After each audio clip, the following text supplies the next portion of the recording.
我是英三的林Yi-Chien，学号是 S0041021。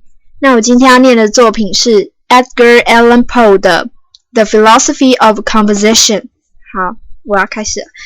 Charles Dickinson, in a note now lying before me, alluding to an explanation I once made of the mechanism of Barnaby Rudge says, By the way, are you aware that Godwin wrote his Caleb Williams backwards? He first involved his hero in a web of difficulties, forming the second volume, and then, for the first, cast about him for some mode of accounting for what had been done. I cannot think this the precise mode of procedure on the part of Godwin, and indeed what he himself acknowledges is not altogether in accordance with Mr. Dickens' idea. But the author of Caleb Williams was too good an artist not to perceive the advantage derivable from at least a somewhat similar process. Nothing is more clear than that every plot worth the name must be elaborated in its denouement before anything be attempted by the pen.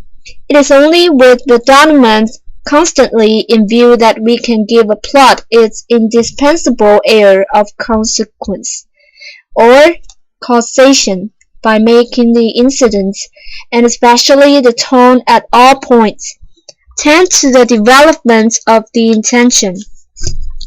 There is a radical error, I think, in the usual mode of constructing a story.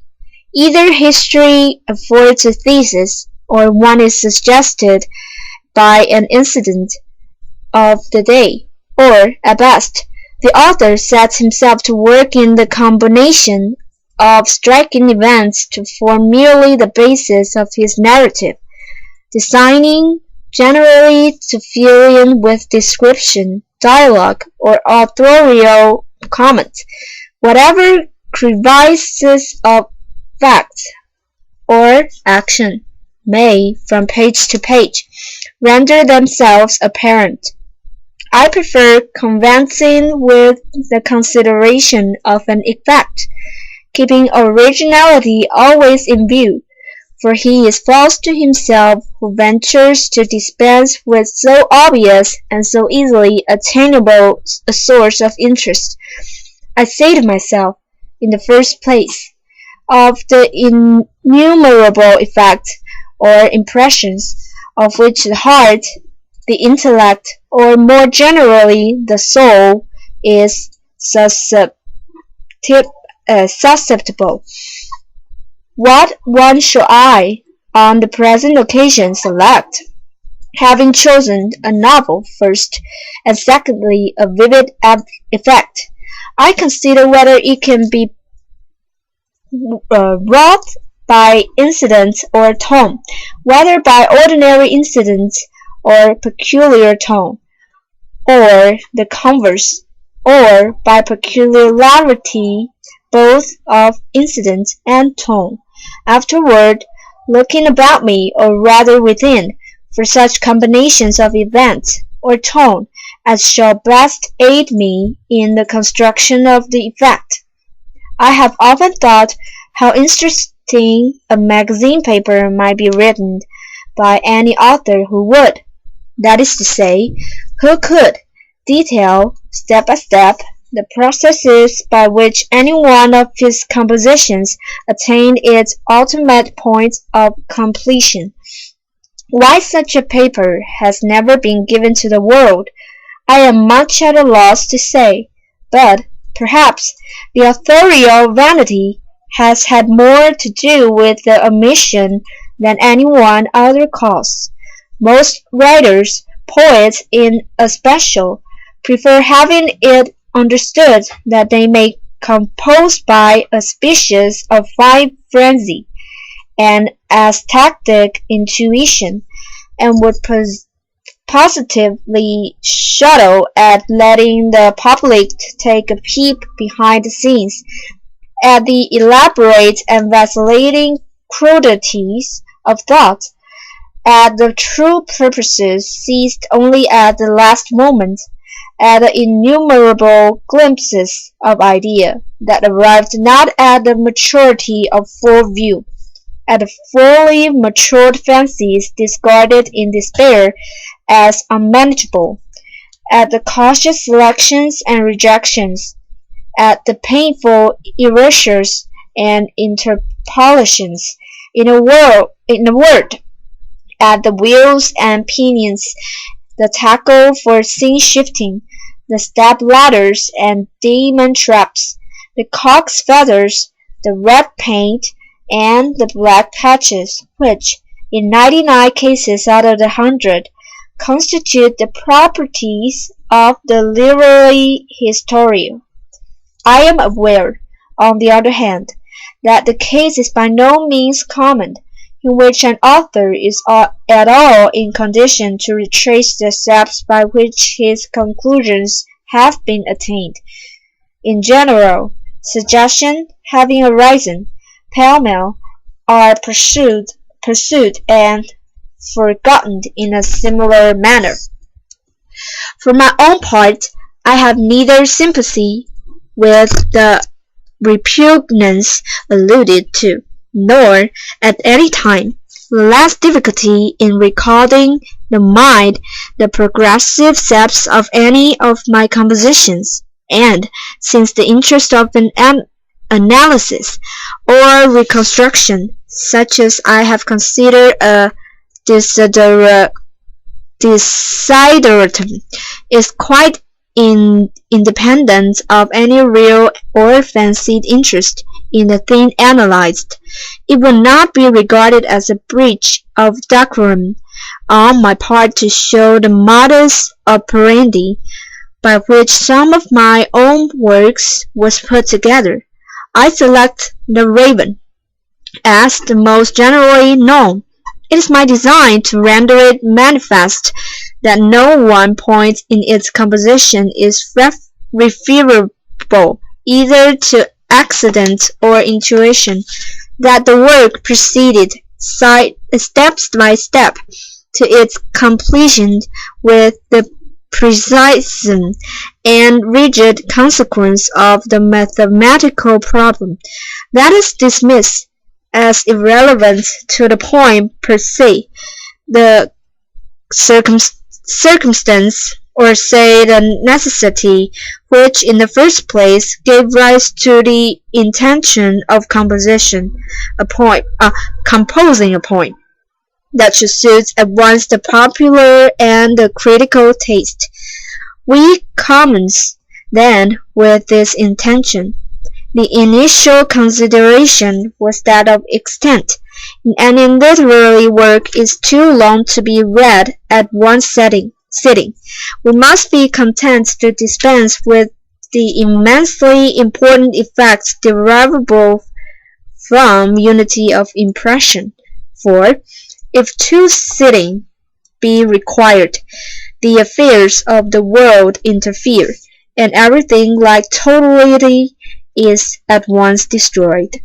But since ceteris paribus, no poet can afford to dispense with anything that may advance his design, it but remains to be seen whether there is, in extent, any advantage to counterbalance the loss of unity which attends it. Here I say no, at once. What we term a long poem is, in fact, merely a succession of brief ones, that is to say, of brief poetical effect. It is needless to demonstrate that a poem is such only inasmuch as it intensely excites, by elevating the soul, and all intense excitements are, through a psycho necessity, brief.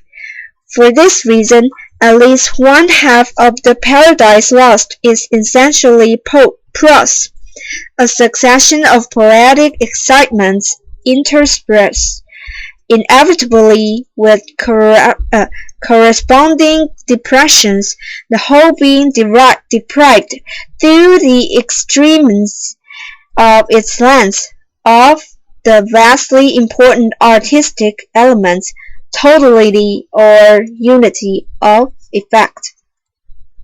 It appears evident, then, that there is a distinct limit, as regards length, to all works of literary art, the limits of a single sitting, and that, although in certain classes of prose composition, such as Robinson Crusoe, demanding no unity, this limit may be advantageously overpassed, it can never properly be overpassed in a poem.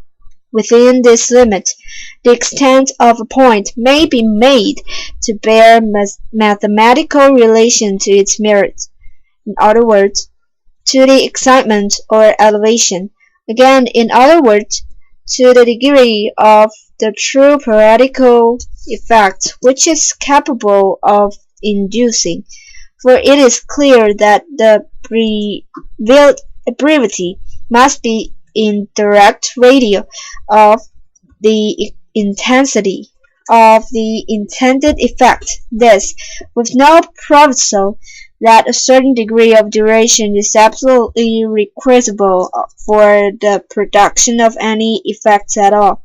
Holding in view these considerations, as well as that degree of excitement which I deemed not above the popular, while not below the critical taste, I reached at once what I conceived the proper length for my intended poem, a length of about 100 lines. It is, in fact, 108. My next thought concerned the choice of an impression, or effect, to be conveyed, and here I may as well observe that, throughout the construction, I kept steadily in view the design of rendering the work universally appreciable. I should be carried too far out of my immediate topic, were I to demonstrate a point upon which I have repeatedly insisted, and which, with the poetical, stands not in the slightest need of demonstration.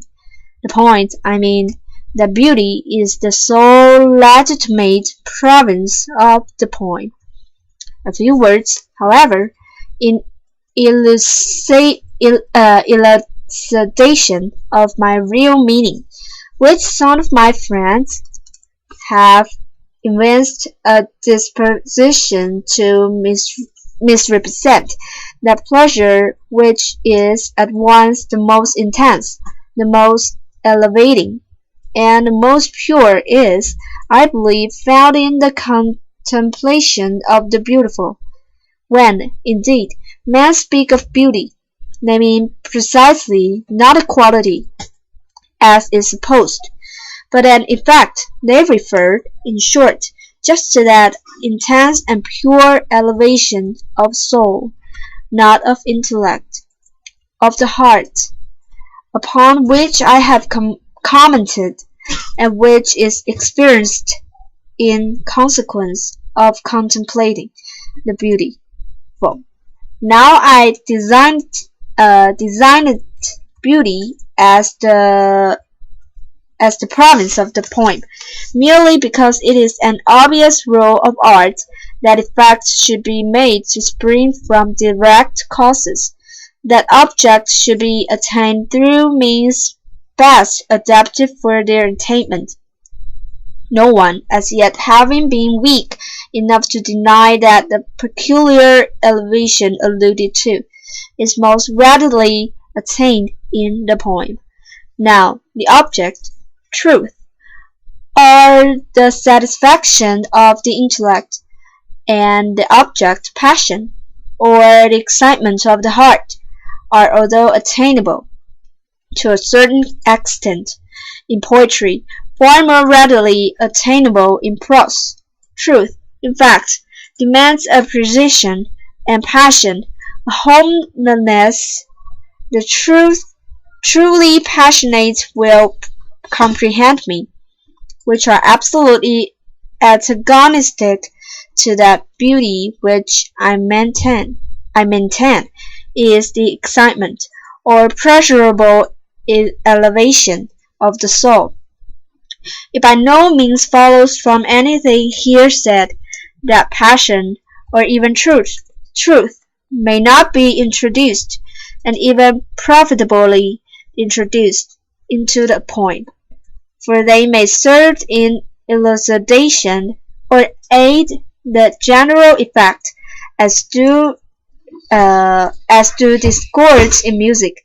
By contrast, but the true artist will always contrive, first, to tone them into proper subservience to the predominant aim, and secondly, to envelop them, as far as possible, in that beauty which is the atmosphere and the essence of the poem. Regarding, then, beauty as my province, my next question referred to the tone of its highest manifestation, and all experience has shown that this tone is one of sadness. Beauty, of whatever kind, in its supreme development, invariably excites the sensitive soul to tears. Melancholy is thus the most legitimate of all the poetic tones. The length, the province, and the tone being thus determined, I betook myself to ordinary induction, with the view of obtaining some artistic piquancy, which might serve me as a keynote in the construction of the poem, some pivot upon which the whole structure might turn. In carefully thinking over all the usual artistic effects, or more properly points, in the theatrical sense, I did not fail to perceive immediately that no one had been so universally employed as that of the refrain. The universality of its employments sufficed to assure me of its intrinsic value, and spared me the necessity of submitting it to analysis. I consider it, however, with regard to its susceptibility of improvement, and soon saw it to be in a primitive condition. As commonly used, the refrain, or burden, not only is limited to lyric verse, but depends for its impression upon the force of monotone, both in sound and thought. The pleasure is deduced solely from the sense of identity, of repetition. I resolved to diversify, and so vastly heighten, the effect by adhering, in general, to the monotone of sound, while I continually varied that of thought. That is to say, I determined to produce continuously a novel effect by the variation of the application of the refrain itself remaining for the most part unvaried. These points being settled, I next bethought me of the nature of my refrain, since its application was to be repeatedly varied. It was clear that the frame itself must be brief, for there would have been an insurmountable difficulty in frequent variation of application. In any sentence of length, in proportion to the brevity of the sentence, would, of course, be the facility of the variation. This led me at once to a single word as the best refrain. The question now arose as to the character of the word. Having made up my mind to a friend, the division of the poem into stanzas was, of course, a corollary, the refrain forming the close to each stanza. That such a close, to have force, must be sonorous and susceptible of protracted emphasis, admitted no doubt, and these considerations inevitably led me to the long O as the most sonorous vowel, in connection with R as the most producible consonant. The sound of a refrain being thus determined, it became necessary to select a word embodying this sound, and at the same time, in the fullest possible keeping that melancholy which I had predetermined as the tone of the poem. In such a research, it would have been absolutely impossible to overlook the word nevermore. In fact, it was the very first which presented itself. Next, desideratum was a pretext for the continuous use of the one word nevermore. In observing the difficulty which I at once found in invented a sufficiently plausible reason for its continuous repetition, I did not fail to perceive that this difficulty arose solely from the pre-assumption that the word was to be so continuously and monotonously spoken by a human being. I did not fail to perceive, in short, that the difficulty lay in the reconciliation of this monotony with the exercise of reason on the part of the creature repeating the word. Here, then, immediately arose the idea of a non-reasoning creature capable of speech, and, very naturally, a parrot, in the first instance, suggested itself, but was superseded forth within by a raven, as equally capable of speech, and infinitely more in keeping with the extended tone.